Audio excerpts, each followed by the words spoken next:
Okay, so welcome back everyone to your course on cognitive biases. The cognitive biases, the cognitive allures, the cognitive tendencies, logical fallacies. It's called different things by different people. So today we are talking about this one. This is the confirmation bias. Okay, now what is the confirmation bias and why is it relevant to our topic today, or to the topic of cognitive biases in general? Well, the cognitive biases they come around, basically, they were developed in our brains and stuff in order to make life easier, or rather to make it more convenient.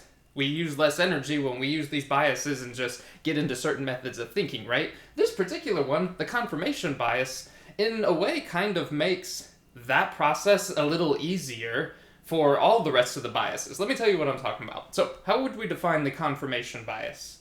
The confirmation bias, I would define it as basically once you start on the path of a belief, or you might have a hunch that something is correct, or whatever the case is, then once you start down that path, your brain will start looking, remember, to make things easier, it will do this. It'll start looking for confirmation, for evidence, that whatever it is that you were believing to be true is true.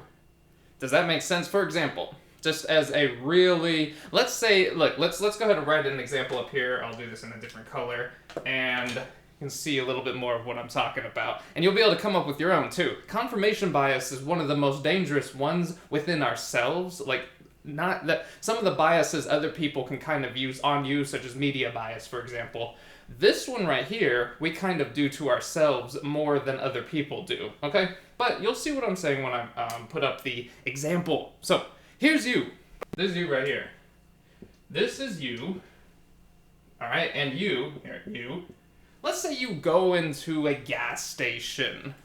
Most people are familiar with that sort of experience. Let's say you go into a gas station right here. Gas station. And it doesn't have to be a gas station necessarily, but we'll just say that for the ease of transition into this illustration for you. You go into a gas station. What do you see inside the store? Now, we're not talking about at the pumps or anything. Inside the store, you got this. You have a counter. Okay? And then you also have this guy or girl or whoever it is behind the counter. The clerk, right? The sales clerk, the gas station attendant, the cashier, whoever it is. Now check this out. What sorts of things can you buy at gas stations behind the counter? Well, usually, like, you can buy, besides paying for your gas, you can buy the candy that's up there. They might have, alcohol and cigarettes and stuff back there. But one thing that they have at most gas stations, if your state allows it, if you're in the United States, is lottery tickets. Let's get a better T on that. Lottery tickets, right? So let's just say in the gas station, they usually right here on the edge of their booth, or what, not the booth, you see what I'm saying? They're behind the counter. So on the edge of the counter, they'll have the ads like, oh, you can buy 2 Cokes for $4 or something like that. But they'll also have ads for lottery tickets. And there's usually a little stand of them, let's say right here. Okay, and you can see all the different ones. I'll draw these little boxes. They're on those rolls, right? You know what I mean? I mean, unless you're playing Powerball or something that's different. Let's just say these are scratch-offs. So, there's all sorts of lottery going on over there in these scratch-offs. And then here's you. You go in there, and you're like, well, I'm not so sure about the lottery. They say the odds aren't too good if you play it or something, but heck, we're here. Let's get one. We got, let's say you spend $5 on a scratch-off ticket. Okay, now I'm using easy math here. They might be at different prices with different winnings and all that stuff. Just adjust it to whatever's going on with you. How does confirmation bias come into play? Well, check this out. You go in here to buy a lottery ticket. This dude, this clerk is like, okay, you pointed at that one is $5. Okay, so here's your ticket. This is your ticket that you just bought. Okay, ticket. Alright, and it says here, it was $5. The price, $5. That's not too bad. Most people can find $5 whether you win or lose. Whatever, it was fun. Okay? So, here's the issue, though, with confirmation bias. It says there's a 100K $100,000 grand prize, baby. And you're like, ooh, wouldn't that be nice? Now, what else do these tickets have? They have different prizes. Like, you can win, like, $10,000. Maybe there's a prize for $5,000, one for $1,000. There are break-even prizes. So some tickets you'll win $5. So basically, essentially nothing happened. You went in there, you handed them $5, you got this ticket, they hand you $5 back, that sort of thing. So let's say this particular ticket was kind of lucky. All right, and your actual winnings, here, let's put this over here. Actual winnings equals $100.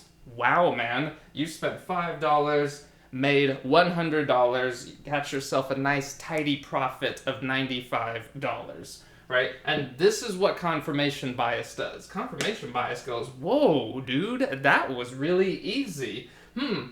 There's something to this. I bet you that if I just take that $95, here, we'll bring this down here, $95, if I take that and reinvest it and buy, how many times does 5 go into 95? It goes into 120, so 19 more tickets. Man, even if I just got 2 tickets that earn me $100, I'm in the green still here, man. I'm not in the red, I'm not losing money. In fact, I'm making money. I can do this all day. Confirmation bias tells you that, hey, you just won something, and now that you've just won this, and you can see that if you keep playing, if you kept winning that same amount, your brain says like, ooh, this right here confirms that the lottery is actually probably a good idea, because now you have $95 to spend on a bunch of $5 tickets.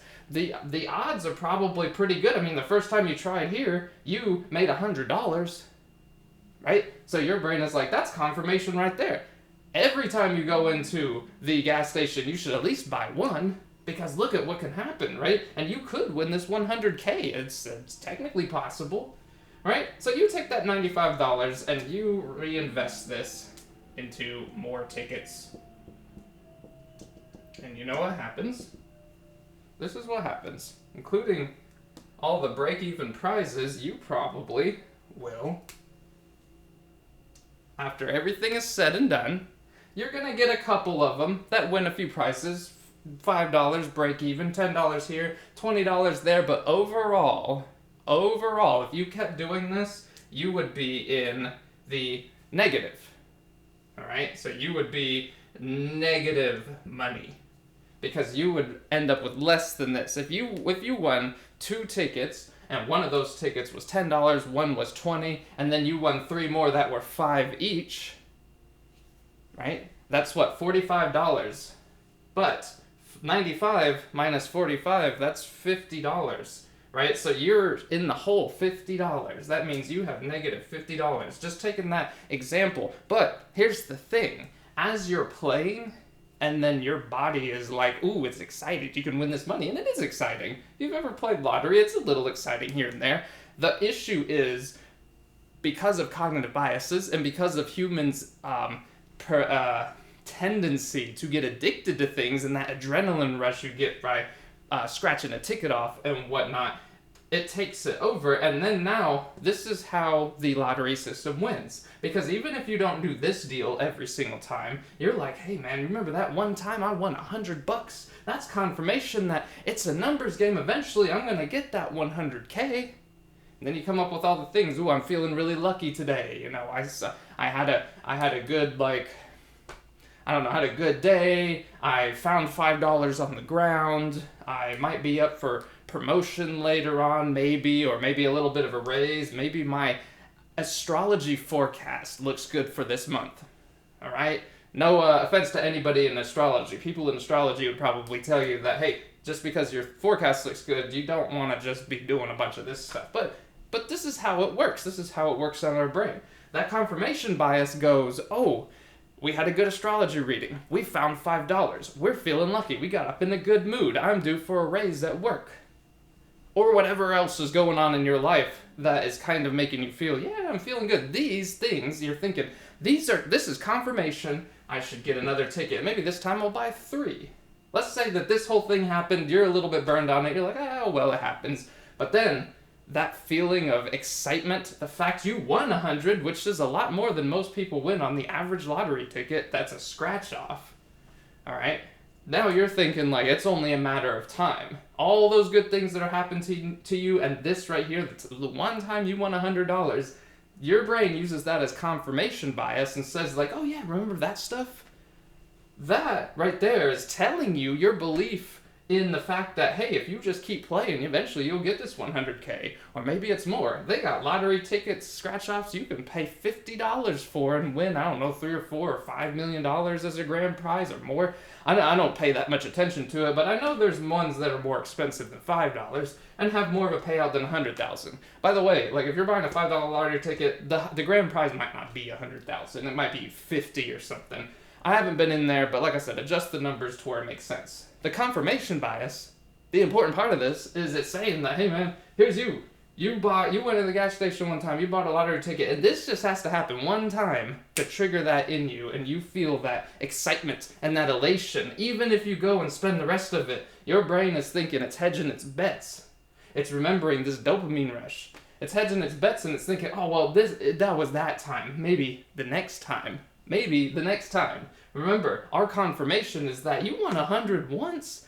That's awesome. You might win $1,000 one time, maybe even $10,000. But generally speaking, somebody who plays the lottery often will be in the negative, even if they won $10,000 one time. Because if they keep winning it, this is how, right here, the store, it's not just the store. Lotteries are, I mean, it depends on where you live, but lotteries are usually distributed and governed by the state or like a entity that is not that specific gas station. Maybe somewhere, some specific gas stations, but whatever. It's not this man, and it's usually not that building that set up the lottery. If you're playing Powerball, for sure, it's not that gas station that really benefits. They might make a couple of cents per ticket that you buy or something like that. Most of the money that a gas station makes, I would believe, comes from their snacks and chips and the little rolly hot dogs you see on that they're keeping warm, and you buy one of those, they make a little money off that, and the Cokes.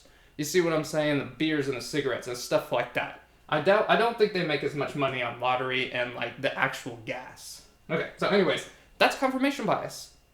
Hopefully that makes sense to everybody. It's when your brain starts looking for evidence that whatever your belief is true, and it wants to reinforce that belief to keep you on the path of that. And don't think either that lottery companies don't know that. They do. I said the confirmation bias is a thing we normally do to ourselves, and that is true, but they know you will do this to yourself. Right? So that's why they have these grand prizes. That's why the lottery, like the little cage that they're in or whatever, or the stand that they're usually inside of some sort of box or something that's clear. I mean, you can see through it, and you can see all these colorful tickets and these grand prizes and this huge and beautiful font and stuff. And you hear about it too. The media. This is another thing I forgot to say. Every single week or two, you hear about, somebody won the grand prize. A lot of the times, a gas station, what they'll do is they'll put up like, here, a grand prize of $100,000 was won at some point. But that was probably months and months and months ago. And then you're thinking, well, how many people go in and out of that place in the span of months and months and months? The odds are very, very small. They're fantastically small. But when you see that, something was won here, that triggers that confirmation bias. Your brain is like, that's confirmation right there. You're going to be lucky, and you need to keep buying tickets. Okay? So, thank y'all so much for being here. Hopefully this one makes sense. Beware the confirmation bias, because it works with a lot of other things. This is just a silly situation right here that I brought up because it makes it easier to remember. But thank y'all so much for being here, and we will see you in the next one.